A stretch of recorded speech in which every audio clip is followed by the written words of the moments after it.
नाम ही तेरा पालनहारा, कभी तेरा दर से नहीं होगा। जिनकी प्रतिमा इतनी सुंदर, वो कितना सुंदर होगा, वो कितना सुंदर होगा। जय श्री राम।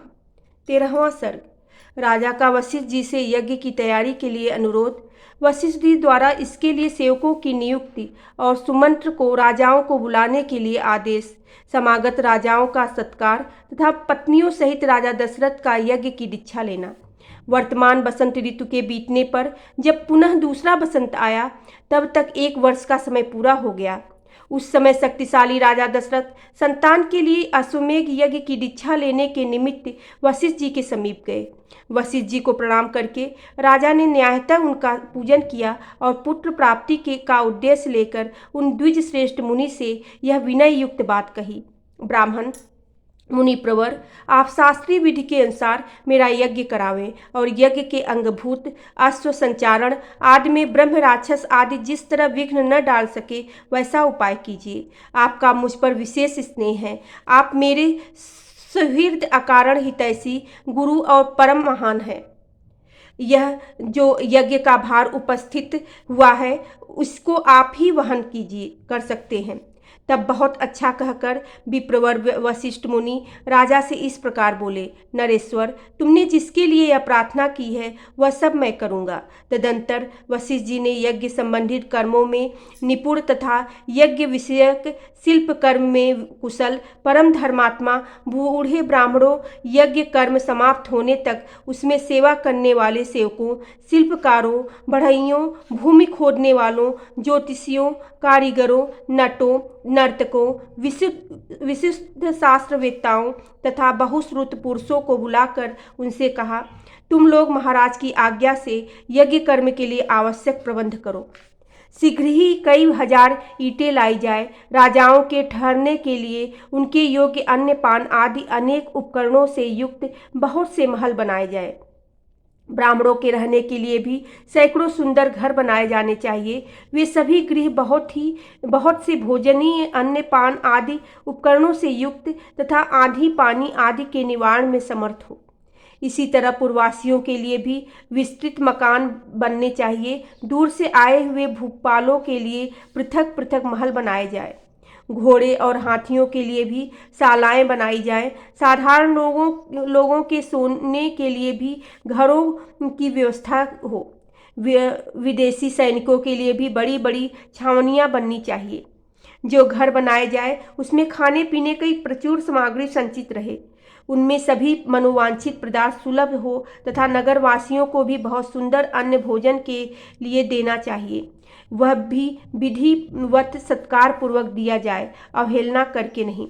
ऐसी व्यवस्था होनी चाहिए जिससे सभी वर्ण के लोग भली भांति सत्कृत हो सम्मान प्राप्त करें। काम और क्रोध के वशीभूत होकर भी किसी का अनादर नहीं करना चाहिए। जो शिल्पी मनुष्य यज्ञ कर्म की आवश्यक तैयारी में लगे हों उनका तो छोटे बड़े का ख्याल रखकर विशेष रूप से समादर करना चाहिए। जो सेवक या कारीगर धन और भोजन आदि के द्वारा सम्मानित किए जाते हैं वे सब परिश्रम पूर्वक कार्य करते हैं। उनका किया हुआ सारा कार्य सुंदर ढंग से संपन्न होता है। उनका कोई काम बिगड़ने नहीं पाता है। अतः तुम सब लोग प्रसन्नचित्त होकर ऐसा ही करो। तब वे सब लोग वशिष्ठ जी से मिलकर बोले, आपको जैसा अभीष्ट है उसके अनुसार ही करने के लिए अच्छी व्यवस्था की जाएगी। कोई भी काम बिगड़ने नहीं पाएगा। आपने जैसा कहा है हम लोग वैसा ही करेंगे। इसमें कोई त्रुटि नहीं आने देंगे। तदंतर वशिष्ठ जी ने सुमंत्र को बुलाकर कहा, इस पृथ्वी पर जो जो धार्मिक राजा, ब्राह्मण, क्षत्रिय, वैश्य और सहस्त्रों शूद्र हैं उन सबको इस यज्ञ में आने के लिए निमंत्रित करो। सब देशों के अच्छे लोगों को सत्कार पूर्वक यहाँ ले आओ। मिथिला के स्वामी सुरवीर महाभागजनक सत्यवादी नरेश हैं। उनको अपना पुराना संबंधित जानकर तुम स्वयं ही जाकर उन्हें बड़े आदर सत्कार के साथ यहाँ ले आओ। इसलिए पहले तुम्हें यह बात बता देता हूँ। इसी प्रकार काशी के राजा अपने स्नेही मित्र हैं और सदा प्रिय वचन बोलने वाले हैं। वे सदाचारी तथा देवताओं के तुल्य तेजस्वी हैं, अतः उन्हें भी स्वयं ही आ जाकर ले आओ।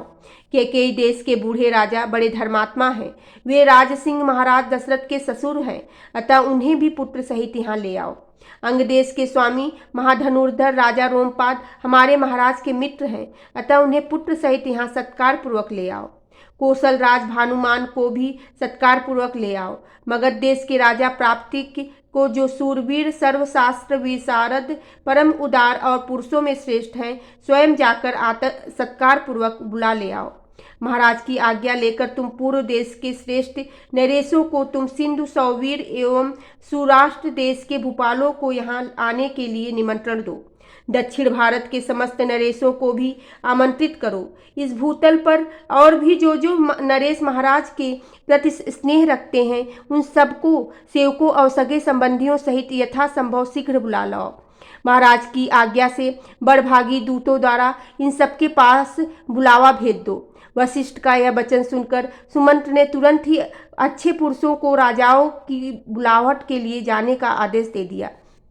परम बुद्धिमान धर्मात्मा सुमंत्र वशिष्ठ मुनि की आज्ञा से खास राजाओं को बुलाने के लिए स्वयं ही गए।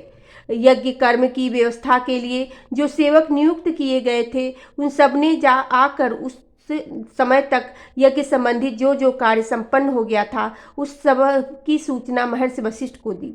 यह सुनकर वे द्विज श्रेष्ठ मुनि बड़े प्रसन्न हुए और उन सबसे बोले, भद्र पुरुषों, किसी को जो कुछ देना हो उससे अवहेलना या अनादर पूर्वक नहीं देना चाहिए, क्योंकि अनादर पूर्वक दिया हुआ दान दाता को नष्ट कर देता है, इसमें संशय नहीं है। तदंतर कुछ दिनों के बाद राजा लोग महाराज दशरथ के लिए बहुत से रत्नों की भेंट लेकर अयोध्या में आए। इससे वशिष्ठ जी को बड़ी प्रसन्नता हुई। उन्होंने राजा से कहा, पुरुष सिंह, तुम्हारी आज्ञा से राजा लोग यहाँ आ गए हैं।